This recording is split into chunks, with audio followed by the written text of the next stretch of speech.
চিনি কোনোবা পাওঁ নি ভাল মানুহক? ভাল মানুহ হৈছে আৰু ভাল মানুহ। আজিকালি ভাল মানুহৰ নামত মুখামনে এই ভদ্ৰ লোকবিলাকক দেখিলেই খং উঠে মোৰ ভাগত। চল পালে গাত হাত দি যাব বিচাৰে। সেইখন আজিকালি মই এইবিলাক পাত্তাই নিদিওঁ। তই এটা কাম কৰ, পুলিচৰ ওচৰলৈকে যা। পুলিচে জানো সহায় কৰিব? নহ'লে মই যে কাম কৰোঁ সেই বাইদেউজনী বোলে কিবা বাতৰিত কাম কৰে। তোৰ কথা কৈ চাম নেকি? কৈ চাব পাৰ কিন্তু। কৈ চাবিচোন। মই নহ'লে বাইদেউৰ লগত কথাটো পাতি চাম দে। ঠিক আছে, এতিয়া যাওঁ ব'ল।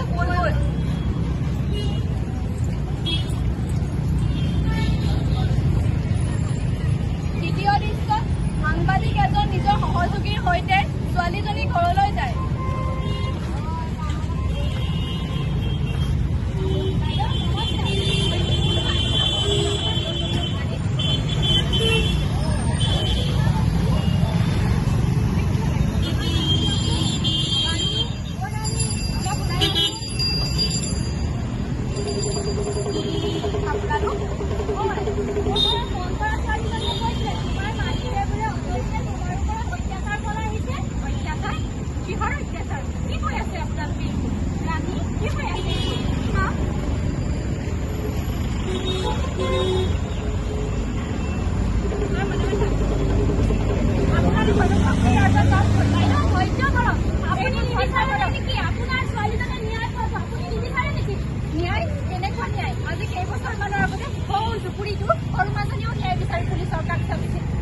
কিন্তু তাই আজি